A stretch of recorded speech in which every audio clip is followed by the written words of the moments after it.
Yes breaking news చూస్తున్నాం. Moinabad drugs case సంచలనం రేపుతుంది. ఈ కేసుపైన పోలీసులు ఇప్పటికే సిట్ ఏర్పాటు చేసి నిందితులపైన కస్టడీ పిటిషన్ వేశారు. ఈ కేసులో బీఆర్ఎస్ మాజీ ఎమ్మెల్యే పైలట్ రోహిత్ రెడ్డి, ఇక టీడీపీ ఎంపీ పుట్టా మహేష్ కు ఆయా పార్టీల నుంచి సోకాజ్ నోటీసులు కూడా వచ్చాయి. ఈ కేసులో ఆరోపణలు ఎదుర్కొంటున్నటువంటి ఎంపీ పుట్టా మహేష్ పైన సీఎం చంద్రబాబు తీవ్ర ఆగ్రహం వ్యక్తం చేశారు. ఆయన పైన సీరియస్గా ఉన్నట్టుగా కూడా తెలుస్తోంది. మరి తిరుపతి జిల్లా ఎమ్మెల్యేలతో జరిగినటువంటి సమావేశంలో సీఎం చంద్రబాబు ఏలూరు ఎంపీ పుట్టా మహేష్ యాదవ్ డ్రగ్స్ వ్యవహారం పైన తీవ్ర ఆగ్రహం అయితే వ్యక్తం చేశారు. తప్పులు చేస్తూ ఇక దురలవాట్లతో నష్టం చేసే వారిని పార్టీ మోయాల్సిన అవసరం లేదని కూడా ఆయన తెలియజేశారు. యువత అని చెప్పేసి ప్రోత్సహిస్తే ఉద్దేశంతో, అంటే ఈ ఉద్దేశంలోనే ఆయన ప్రోత్సహిస్తే మహేష్ యాదవ్కు ఈ ఉద్దేశంతో సీటు ఇచ్చినా కూడా ఎంపీగా ఉండి అలాంటి పార్టీలకు వెళ్ళడం తప్పని, వచ్చిన అవకాశాన్ని దుర్వినియోగం చేసుకుంటున్నారని కూడా ఆయన విమర్శించారు. అయితే ఈ క్రమంలోనే ఆయన పైన ఇక సస్పెన్షన్ విధించనున్నట్లుగా కూడా తెలుస్తోంది.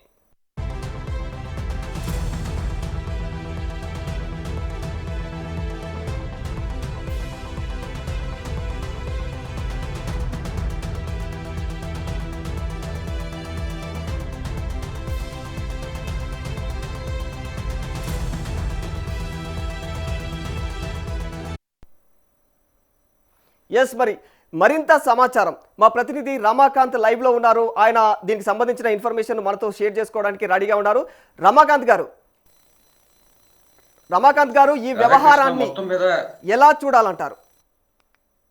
మొత్తం మీద కూటమి ప్రభుత్వంలో కలకాలం తీవ్ర కల్లోలం రేపే ఘటనగా దీన్ని చూడాల్సిన అవసరం కనిపిస్తుంది. ఇప్పటికే ఎమ్మెల్యేలపై తీవ్ర అవినీతి ఆరోపణలు, అలాగే ఫోన్ కాల్ రికార్డింగ్స్, మహిళలపై వేధింపులు, ఇలా తరచూ కూటమి ప్రభుత్వంలోని ఎమ్మెల్యేలపై ఆరోపణలు వస్తున్న నేపథ్యంలో సాక్షాత్తు ఏలూరు ఎంపీ పుట్టా మహేష్ పై ఈ స్థాయిలో డ్రగ్స్ పాజిటివ్గా తేలటం అనేది కూటమి నేతలను తల తీసేసినట్టుగా కనపడుతుంది. కూటమి ప్రభుత్వానికి సంబంధించి ఏ సమాధానం చెప్పుకోవాలో తెలియని, అర్థం కాని అయోమయ పరిస్థితిలో గత 3 రోజులుగా మీడియాలో వస్తున్న కథనాలకు వారి రియాక్షన్ కనపడుతుంది.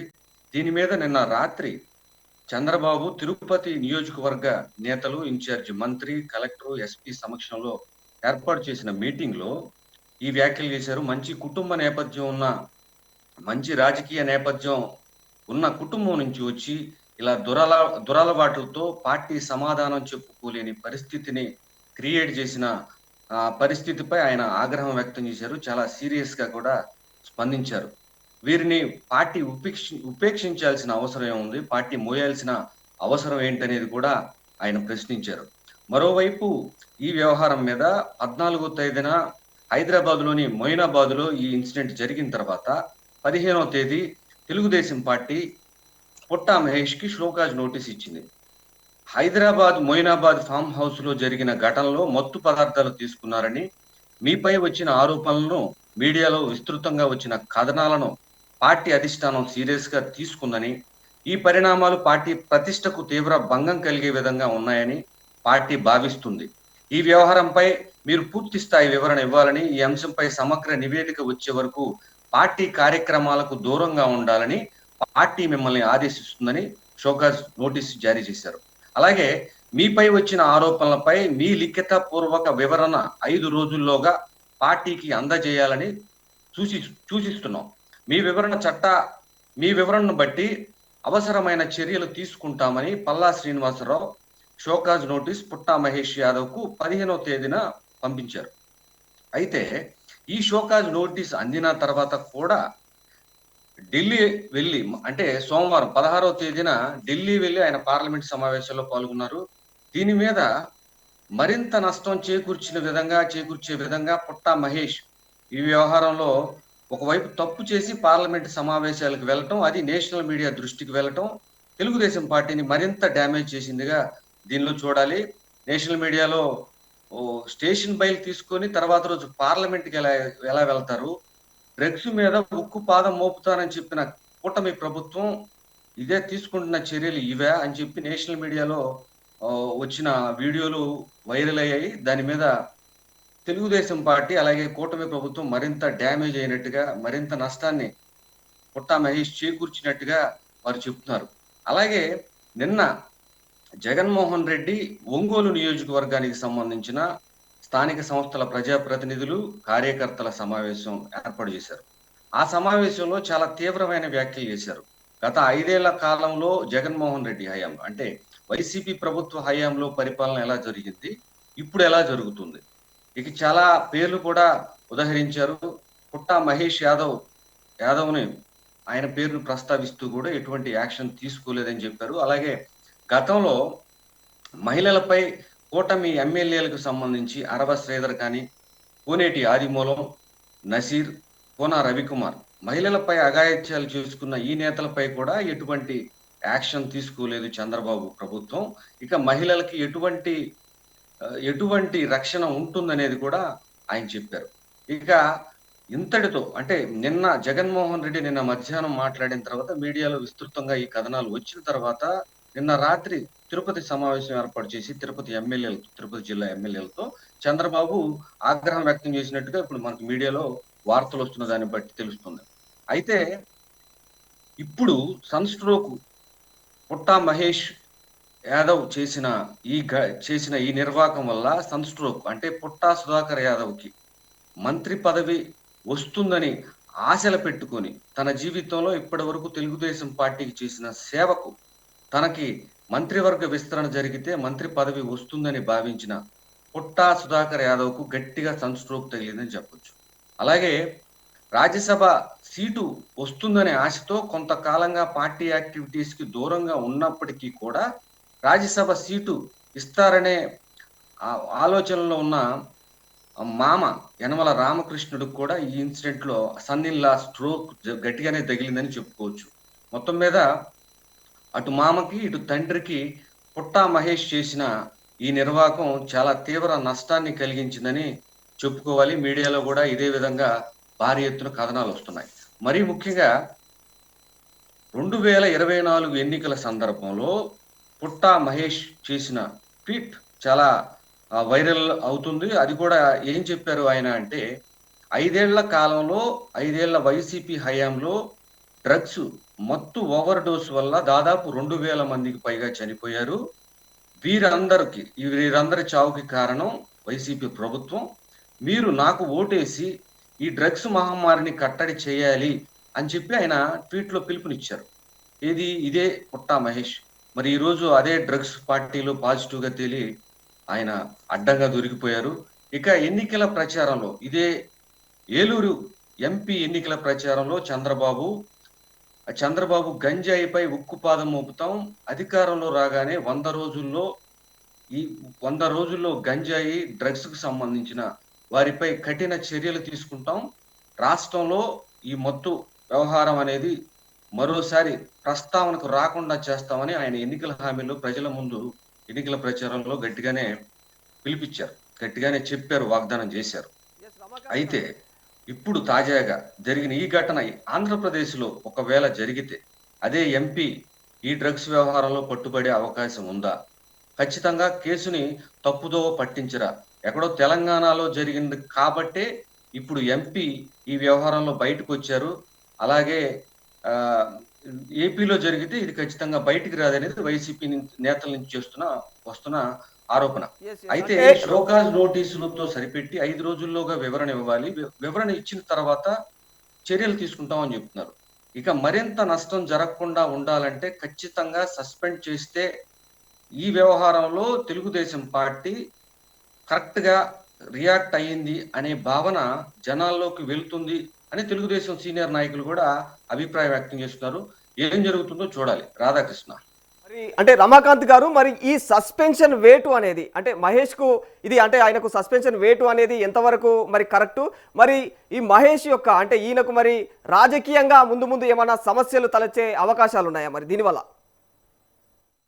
చాలా మంచి భవిష్యత్తు ఉంది. పుట్టా సుధాకర్ యాదవ్ తనయుడిగా ఏలూరు ఎంపీ స్థానం, ఏలూరు సీటు కేటాయించినప్పుడు తనకి మంచి రాజకీయ భవిష్యత్తు ఉంటుందని భావించారు. కానీ అనూహ్యంగా ఈ ఘటన చోటు చేసుకోవడంతో ఇప్పుడు రాజకీయ భవిష్యత్తు ముఖ్యంగా ఈ 3 కుటుంబాలకు సంబంధించి పుట్టా సుధాకర్ యాదవ్ ఈ 2 కుటుంబాలకు సంబంధించి పుట్టా సుధాకర్ యాదవ్ కి మంత్రి పదవి వచ్చే అవకాశం సమీప భవిష్యత్తులో అయితే లేదు. అలాగే మరింతగా ఇప్పుడు ఒకవేళ సస్పెన్షన్ వేటు వేస్తే రేపు భవిష్యత్తులో కూడా అతనికి టికెట్ ఇచ్చే అవకాశం ఎంత మాత్రం ఉండదు. మరోవైపు యనమల రామకృష్ణుడికి కూడా రాజ్యసభకు పంపించే అవకాశాలు దాదాపుగా సన్నగిల్లాయనే చెప్పుకోవాలి. ఇప్పుడు 2 కుటుంబాల రాజకీయ భవిష్యత్తు అంధకారంలోకి వెళ్ళిపోయింది. ఈ వ్యవహారం మీద ఎంత చర్చ జరిగితే, ఎంత లోతైన చర్చ జరిగితే అంత డ్యామేజ్ అవుతుంది కూటమి ప్రభుత్వం అని భావిస్తుంది కాబట్టి పుట్టా మహేష్‌ని సస్పెండ్ చేసి చర్యలు తీసుకున్నామని చెప్పాలని కూటమి ప్రభుత్వం భావిస్తున్నట్టుగా తెలుస్తుంది. బహుశా రేపో ఎల్లుండో దీనిపై ఒక నిర్ణయం కూడా వచ్చే అవకాశం కనపడుతుంది. రాధాకృష్ణ. అంటే మరి టీడీపీ పార్టీ నేతలంతా కూడా ఈ డ్రగ్స్ లైంగిక దాడుల్లో ఫస్ట్ అని చెప్పేసి మరి మాజీ సీఎం జగన్మోహన్ రెడ్డి అంటున్నారు. మరి దీన్ని ఎలా చూడాలంటారు? ఖచ్చితంగా ఇప్పుడు తెలుగుదేశం పార్టీకి సంబంధించిన నాయకుల మీద వచ్చిన ఆరోపణలపై ఎటువంటి చర్యలు ఉండవు. అలాగే మహిళలకు సంబంధించిన మహిళలపై జరుగుతున్న అఘాయిత్యాలపై ఏకంగా ఎమ్మెల్యేలు వీడియో కాల్స్ లో అడ్డంగా దొరికినా సరే ఎటువంటి చర్యలు తీసుకోకపోవడం అనేది ఇప్పటి వరకు దాదాపు 20 నెలల కాలంలో పదుల సంఖ్యలో జరిగిన ఘటనలు మనం చూస్తే మనకు అర్థమవుతుంది. అయితే ఇప్పుడు అడ్డంగా దొరికిపోయిన మహేష్ యాదవ్ విషయంలో ఏ విధంగా స్పందిస్తుంది, ఇప్పటి వరకు జరిగిన పరిణామాలు, ఎటువంటి యాక్షన్ తీసుకొని విధానం మీద జగన్మోహన్ రెడ్డి దీని మీద ఘాటుగా స్పందించారు. అయితే జగన్మోహన్ రెడ్డి స్పందించారని కాకుండా ప్రజల్లోకి ఎటువంటి సంకేతాలు కూటమి ప్రభుత్వం పంపిస్తుంది, దీని మీద ప్రజలు ఏమనుకుంటారు, ఇది కదా ఆత్మవిమర్శ చేసుకోవాల్సిన వ్యవహారం అని తెలుగుదేశం పార్టీ సీనియర్ నేతలే వ్యాఖ్యానిస్తున్నారు. నిజంగా ఒక ఇన్సిడెంట్ జరిగితే గతంలో క్రమశిక్షణ చర్యల కింద పార్టీ నేతల మీద చర్యలు తీసుకున్న సంఘటనలు చాలా చూసాం. తెలుగుదేశం పార్టీలో ఈ వ్యవహారంలో ఖచ్చితంగా సీనియర్ నేతల మీద కూడా క్రమశిక్షణ చర్యలు తీసుకున్న ఘటనలు ఉన్నాయి. కానీ ఈ వ్యవహారంలో ఇంత సీరియస్నెస్ ఉన్న ఈ వ్యవహారంలో నిజంగా చర్య తీసుకోకపోతే పార్టీ అది మరింత డ్యామేజ్ అవుతుంది. ఇప్పటికే బోలెడంత నష్టం జరిగింది. ఈ వ్యవహారాన్ని మరింత సాగతీస్తే అది తెలుగుదేశం పార్టీకి, కూటమి ప్రభుత్వానికి చెడ్డ పేరు తీసుకొస్తుందనేది తెలుగుదేశం నేతల నుంచి తెలుగుదేశం నేతలు వ్యక్తం చేస్తున్న ఆవేదన. అయితే షోకాజ్ నోటీస్ ఇచ్చి దీన్ని ఇంతటితో ముగిస్తారా? ఎస్ రమాకాంత్ గారు, అంటే మరి ఇప్పుడు ఈయన మహేష్ చేసినటువంటి వ్యవహారము ఏదైతే హైదరాబాద్ మన మొయినాబాద్ ఫామ్ హౌస్లో ఆయన చేసినటువంటి వ్యవహారము మామూలు విషయం కాదు. అటు డ్రగ్స్లో దొరకడమే కాకుండా ఈ కేసులో ఇరికిపోవడమే కాకుండా అటు పోలీసుల పైన కూడా కాల్పులకు ఈయన ఉసిగోల్పినట్లుగా కూడా ప్రధాన ఆరోపణలు అయితే ఉన్నాయి. పోలీసులు కూడా ఆ విషయాన్ని తీవ్రంగా వాళ్ళు మండిపడుతున్నారు. మరి పార్టీ ఇలాంటి తరుణంలో పార్టీ నుండి సస్పెండ్ చేస్తే పార్టీకి వచ్చినటువంటి అపవాదు పోతుందంటారా? ఈ ప్రచారం జరుగుతుంది. ప్రతిపక్షాలు ఖచ్చితంగా ఈ వ్యవహారాన్ని వాళ్ళకి ఒక అస్త్రంగా ఉపయోగించుకుంటారు. రేపు ఎన్నికలకి సంబంధించి ఇట్లాంటివే ఒక్కొక్క సంఘటన ఒక్కొక్కటి సంఘటన పోగేసుకొని రేపు ఎన్నికల ప్రచారానికి వెళ్లే వైసీపీకి ఇది ఖచ్చితంగా అడ్వాంటేజ్ అవుతుంది. వారి వైపు నుంచి బాధ్యతాయుతమైన స్థానాల్లో ఉన్న వాళ్ళు విలువలు పాటించాల్సిన అవసరం ఉంటుంది. ఆ విలువలు లేనప్పుడు ఇటువంటి డ్యామేజ్ అవుతుంది. వ్యక్తిగతంగా ఒకవేళ తప్పులు చేసినా సరే అది పార్టీకి మొత్తంగా చుట్టుకుంటుంది. కాబట్టి అధికారం అనుభవిస్తున్న నేతలు ఇటువంటి వ్యవహారాల్లో మరింత జాగ్రత్తగా ఉండాల్సిన అవసరాన్ని ఇప్పుడు ఎత్తి చూపుతుంది ఈ ఇన్సిడెంట్. ఇప్పుడు జరిగిన ఈ ఇన్సిడెంట్ వల్ల వైసీపీకి ఇది అడ్వాంటేజ్ అవటమే కాకుండా తెలుగుదేశం పార్టీ, కూటమి ప్రభుత్వానికి ఇది ఖచ్చితంగా డిసడ్వాంటేజ్. ఒక విజయాన్ని సాధిస్తే మొత్తం 3 పార్టీలు, ఇటు తెలుగుదేశం, అటు జనసేన, మరోవైపు బీజేపీ, ఈ 3 పార్టీలు తమ ఖాతాలు వేసుకుంటాయి. అలాగే ఏదో ఒక పార్టీ నుంచి ఎవరో ఒక ఎమ్మెల్యే తప్పు చేస్తే అది మొత్తం కూటమి ప్రభుత్వానికి చుట్టుకుంటుందనే విషయాన్ని కూడా వాళ్ళు గుర్తించాలి. ఈ విషయం మీద జనసేనలో తప్పు జరిగితే తెలుగుదేశం పార్టీ స్పందించదు. తెలుగుదేశం నాయకులు ఎవరైనా తప్పు చేస్తే జనసేన, బీజేపీ స్పందించదు. బీజేపీ అయితే ఈ వ్యవహారంలో ఒక మాటలో చెప్పాలంటే తేలు కుట్టిన దొంగ అంటారు కదా, ముందు నొయ్యి వెనక గొయ్యి చందంగా మారిపోయింది. వాళ్ళు ఒకవేళ రియాక్ట్ అవుతామన్నా పొత్తు ధర్మాన్ని దాటి వెళ్ళినట్టుగా భావించాల్సి వస్తుందేమోనని బీజేపీ నేతలు కూడా తల్ల పట్టుకున్న పరిస్థితి. నిజంగా రియాక్ట్ అవ్వాల్సిన చాలా తీవ్రమైన విషయాల్లో కూడా ఈ మొయినాబాద్ వ్యవహారంలో డ్రగ్స్ వ్యవహారమే కాదు, పోలీసులపై కాల్పులకు తెగపట్టడం అనేది చాలా సీరియస్ గా తీసుకోవాల్సిన విషయం. కానీ ఇటువంటి వ్యవహారాల్లో కూడా బీజేపీ నేతలు ఏం జరిగింది అని తెలుసుకునే ప్రయత్నం చేయటం కానీ, వారు రియాక్ట్ అవటం కానీ, ఓ, ఏ మాత్రం స్పందించకపోవటం అనేది నిజంగా కూటమి ప్రభుత్వానికి ఇది ఒక చెడ్డ పేరు తెస్తుంది. ప్రజల్లో ఇదే భావన వ్యక్తం అవుతుంది. ఒక ఎమ్మెల్యే తప్పు చేసినా మరొకరు స్పందించకపోవటం అనేది, ఒక ఎంపీ తప్పు చేసినా మిగతా పార్టీలు తమకు సంబంధించిన వ్యవహారం కాదు. అలాగే అధికారం మాత్రం అందరూ కలిసి అనుభవిస్తున్నారు కానీ తప్పులు జరిగినప్పుడు బాధ్యత తీసుకోవట్లేదనే భావన ప్రజల్లో బలంగా స్ప్రెడ్ అవుతుంది. రాధాకృష్ణ. రమాకాంత్ గారు, మరి నిజంగానే అంటే పుట్టా మహేష్ కు ఇది తొలిసారి కాదు, ఇట్లా చాలా సార్లు దొరికాడు అని చాలా ఆరోపణలు ఉన్నాయి. నిజంగానే ఇది ఆయనకు తొలిసారి అని అంటారా, లేకపోతే ఇంతకు ముందు కూడా ఆయన ఇలాంటి వివాదాలల్లా చిక్కుకొని ఉన్నారా? ఈ ఇన్సిడెంట్ జరిగిన తర్వాత 15వ తేదీ ఆదివారం నాడు ఏదైతే ఎల్లో మీడియాగా చెప్తున్నారో ఆంధ్రప్రదేశ్లో ప్రముఖ పత్రికల్లో ఈ వార్త, సాక్షి మినహా ఈ వార్త కనిపించలా. అయితే తర్వాత రోజు వీళ్ళు పార్టీ డ్యామేజ్ అవటం కాదు, పత్రిక కూడా డ్యామేజ్ అవుతుందనే ఉద్దేశంతో నిన్నటి నుంచి వార్తలు రాస్తున్నారు. మొత్తు చరిత్ర అనుకుంటా కొన్ని కథనాలు కూడా చేశారు. ఎందుకంటే డ్రగ్స్ అవశేషాలు ఉన్నట్టుగా బ్లడ్ రిపోర్ట్లు తేలింది కాబట్టి గతంలో కూడా డ్రగ్స్ ఒక్కసారిగా ఆ రోజు రాత్రికి రాత్రే వచ్చి డ్రగ్స్ తీసుకుంటూ పట్టుపట్టడం కాదు వ్యవహారం. గతంలో అలవాటు ఉంటే ఆయన తరచూ దుబాయ్ పర్యటనలు చేయటం, రియల్ ఎస్టేట్ వ్యాపారాలు చేయటం, ఆయన స్నేహితుడు నమిత్ శర్మను కూడా ఇప్పుడు ఈ పార్టీకి తీసుకురావటం, ఆయన దగ్గర ఉన్న గన్ ద్వారా కాల్పులు జరపటం, ఇవన్నీ ఇప్పుడు తెలంగాణ ప్రభుత్వం వేసిన సిట్ దర్యాప్తులో తేలాల్సిన విషయాలు. అసలు ఏం జరిగింది, ఎలా జరిగింది, డ్రగ్స్ ఎక్కడి నుంచి వచ్చాయి, ఎలా సర్వ్ చేశారు, ఏ లింకులు ఉన్నాయి, అలాగే ఈ సెటిల్మెంట్ వ్యవహారమా, ఈ భూ వ్యవహారమా, డ్రగ్స్ అంటే ఇక్కడి నుంచి డ్రగ్స్ దుబాయ్ నుంచి తీసుకొచ్చారా, లేదంటే ఇక్కడి నుంచి ఈ రియల్ ఎస్టేట్ వ్యవహారాల్లో సెటిల్మెంట్లో పోగు చేసుకున్న డబ్బు దుబాయ్కి తీసుకెళ్తారా, ఇలా చాలా ఆర్థిక సంబంధాలు, ఆర్థిక పరమైన విషయాలకు సంబంధించి కూడా ఈ దర్యాప్తులో చాలా విషయాలు తేలాల్సి ఉంది.